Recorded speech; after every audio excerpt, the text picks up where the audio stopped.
So, and that typically you do with integers or decimals or that type of data type. So we've talked quite a bit so far. We've been covering a lot of SQL. The next thing that I want to get into is the ability to run multiple queries and be able to connect tables that technically are not connected. Let me, and I know that may not be the clearest, I think looking at real data is going to help out the most. So here we have our authors. Next we have our genres, and then we have books. Now books are connected to genres and authors, and that's really it. So the book is almost kind of like a little bit of an intermediary, and because of that, we can actually leverage that. So if you ever have a table that has two references, so it has a situation where it belongs to one table and it belongs to another, and if you need to be able to connect these, so if you need to be able to know which genres that Vader has written in, then you can actually do that, and we're going to leverage the has many through a mechanism in order to do that. Another example where this is very common, and I've done this pretty much on every social networking application I've ever built, is the concept of building relations between friends. So say that you are building a social network and you have to have the feature of one user being able to be friends with another user. The way you can accomplish that is by using a has many through table. So this is definitely something that is important to understand. You'll most likely be asked to build this at some point or another. In our case, we want to know which genres that each one of our authors has written in. And vice versa, we want to know in our genres, if we run a query for fiction, for example, I want to know all the authors that have written fiction. So essentially, we need to be able to have genres to have many authors, and we need authors to have many genres. And there's a very cool way of being able to implement this. I'm going to open up author, and you can see right now it's a traditional has many books. Now I can also say has many genres. Now this by itself won't work, and the reason why this won't work is because in order for this, just like this to work, it needs to be set up like book. If you have has many books, then the book table needs to have an author ID. That's when we talked about foreign key relationships, that's what I was talking about. Here we're not going to have that because just thinking about it logically, looking at the schema file, if we added a genre ID to authors or a author ID to genre, that means that every single genre would have to have its own author. And that would not be intuitive because what happens when we have several books written in the fiction category, the fiction genre, that were written by different authors? You wouldn't be able to have that kind of setup. So instead, that's where Rails created this concept where it allows you to pass through tables. So if you have a situation like we have right here, we can say that an author has many genres through books. And then we can reverse this. So if I open up the genre model, I can say that a genre has many authors through books. And the reason why this is possible is because even though authors doesn't have a genre ID and vice versa for genre, it doesn't have an author ID, the books table has both of those things. If you look at books, books has a genre ID and an author ID. So whenever you have a case like that, then you can actually build a relationship, and then you can run queries that are like this one right here. Now, in order to have this work, if you do not reload the Rails console, this won't work, because if you make changes to your model, then the Rails console doesn't listen in on those changes. It's not like the website.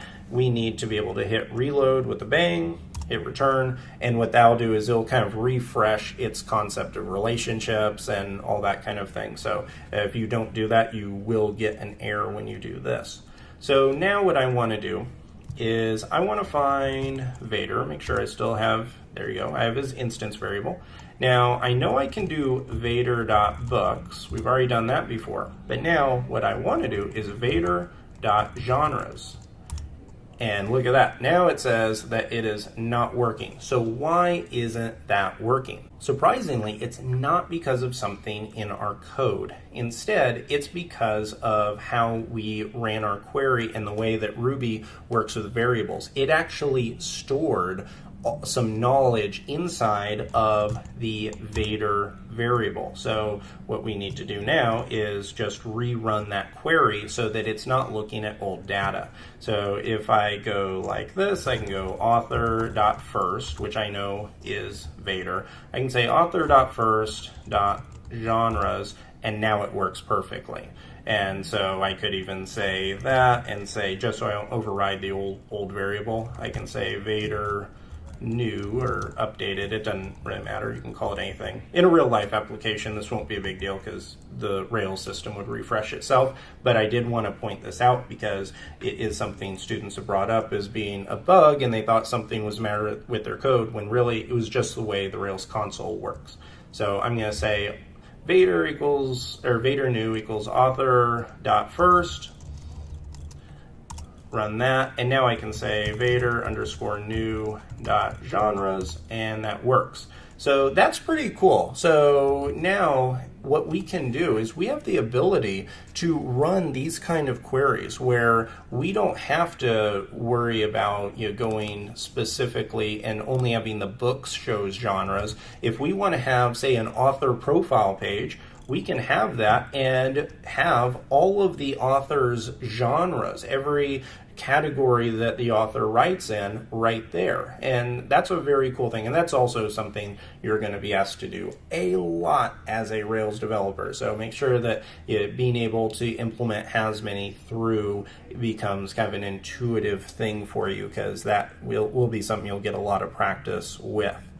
Now, the next thing I want to talk about is pluck. And pluck is kind of an interesting one, and it is incredibly helpful when it comes to being able to select, pick and choose the kind of items that you want. So let's say that you have a page and you want to list off all of the genres for an application, but you don't want to specifically have to iterate over all of it. So you don't want to say genre.all and have all of these objects, and instead you need an array of the objects. So you don't want this big active record relation, you just want to have the genre names.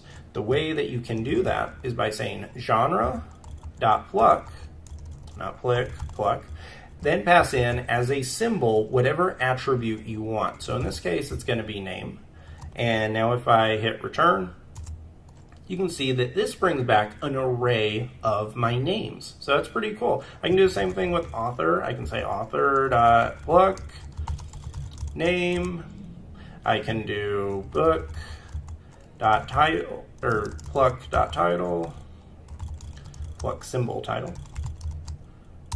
And that brings back all of the titles. That's also something I do quite a bit. Additionally, one thing that I will use this for is to do things like this, where I want to say I want to do Luke, or actually let's do Vader new, just because he has more books. So Vader new books dot pluck dot title.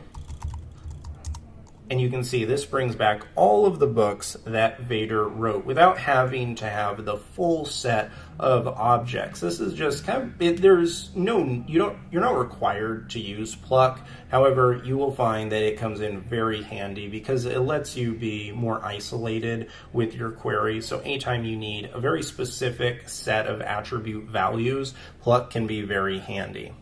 Also, there's a little bit of a shortcut that you can also do something like this. Say that you needed all of the author IDs.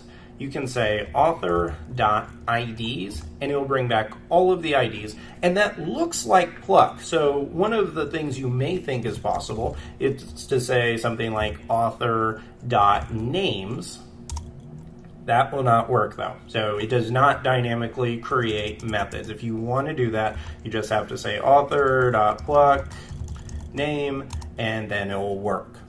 So we've been covering a lot of ground right here. So I only have one last thing that we're going to finish up with, and to do it, I'm actually going to clear everything off here in the browser, just because I don't want any old database queries right there in the way. I want to compare these. So here I'm starting up the SQL Dive app, and if I come to this blog page right here, book page, and hit refresh, then it's going to run the database query and look at all of these items. So this is all of our SQL queries. We can see it selected all the books from the books table. Then with each item, so notice because we have an author and we have a genre, every single time it is going and hitting those. So for each book, and if you want even a more of an isolated look at this, so